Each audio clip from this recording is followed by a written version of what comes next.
On February 12th, a post appeared on LinkedIn with four words: something big is happening. 1,000 likes, thousands of shares, people tagging their colleagues, their bosses, and their entire networks. And I sat there reading it, watched the comments pile up, the excitement, the agreement, and the sense that we were all witnessing some historic moment together. And I genuinely admire the optimism. I do. I think there's something wonderful about it. But I also remember that feeling several times in my career before.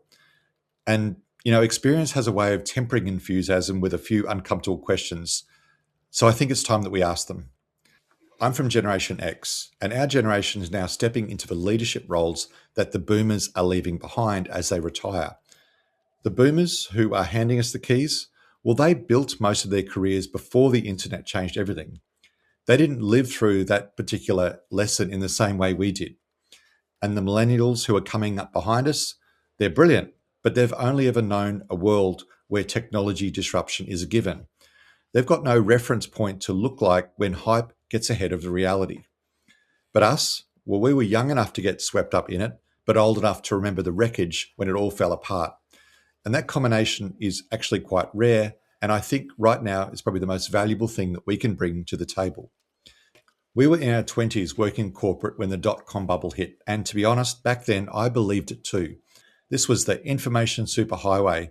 Traditional retailers were finished and all the old rules didn't apply anymore. We needed to be online right now, otherwise we would be out of business in a few years. There was even a phrase for it, the two-speed economy, the old economy versus the new economy, bricks versus clicks, and anything with a .com attached to it was apparently exempt from all the basic laws of profit, loss, and reality. I remember sitting in strategy meetings around that time watching seriously experienced people convince themselves that this time was different. Pets.com, for example, raised $82 million in its IPO, but 8 months later, it was gone. The internet was real. It did transform everything, but the timeline was totally screwed. The valuations were insane and the short-term productivity claims were absolute garbage. In fact, it took another decade for the e-commerce to do what everyone was promising in 1998. And right now, 30 years later, I'm getting exactly the same feeling that I had back then. There's this framework called the Gartner hype cycle, and every major technology follows the same pattern. You get the breakthrough, the thing that works. Then the peak of inflated expectations where the narrative goes completely insane. Then the trough of disillusionment when the reality arrives. And then eventually, sometimes years later, the plateau of productivity where the technology actually delivers what it was promised. And we're sitting right at the top of the peak with AI now. And the people selling you the narrative, the hyperscalers, the consultants, the speakers, they all have a very strong financial interest in keeping that hype cycle up there as long as possible. But we really need to look at what's happening on the ground, not the press releases and not the audacious claims, but some real world results. Researchers at the Centre for AI Safety and Scale AI have built something called the Remote Labour Index. Now, Scale AI is important here because their entire business model depends on AI being useful. So this isn't a study that was funded by skeptics. These people actually want AI to work. And the concept they came up was really quite simple. They took real freelance jobs from Upwork, jobs that actually humans had completed, gave the same brief, the same files, the same requirements, 240 tasks averaging $600 each. They handed those same jobs to the best AI agents in the world to see what happened. The result? Well, Claude Sonnet 4.5, which Anthropic markets as its best model for complex agents, achieved a 2.1% success rate. In other words, it failed 98% of the time on a work that a human had already done successfully. GPT-5, whose CEO calls it a significant step towards AGI, managed 1.7% completion rate. And the best performer across all models tested was 2.5%.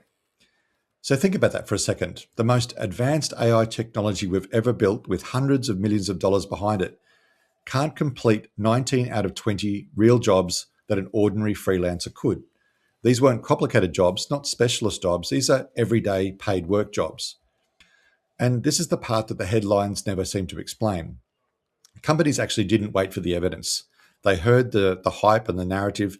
They believed the benchmark and started cutting, assuming that AI would just pick up the slack. but the slack isn't being picked up and the work isn't getting done to the same standard. And in many cases, they're rehiring or outsourcing again. The two-speed economy narrative collapsed in 2001. It assumed technology bypassed human nature. It ignored the friction of adoption, regulation, trust, change management, and the really stubborn way that organizations actually work day to day. The same frictions exist today: privacy concerns, legal liability, data governance. There's a huge gap between what AI does in a polished demo and what actually happens inside your business with your messy data, your legacy systems, and your employees who don't want to spend their time correcting AI mistakes. Now, look, the technology is real and the long term trajectory is real. And I'm not going to tell you that AI is useless because I build with it every day and I know exactly what it can and can't do. But right now, we are in the hype. We are not yet in the productivity. And the cost of confusing those two things is high. It's measured in job cuts based on false promises and budgets being burned on tools that just don't work at scale, and businesses making big strategic bets on the basis of a narrative rather than evidence. Yes, something big is happening, and it's probably 5 or 10 years away from being the thing that everyone tell you has already arrived. So when someone says to you, it's different now, just ask them how.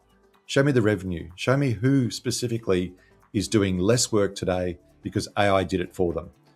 And in most organizations, the honest answer is almost no one. The hype is big, the reality is very early, and Generation X's, we've seen this all before.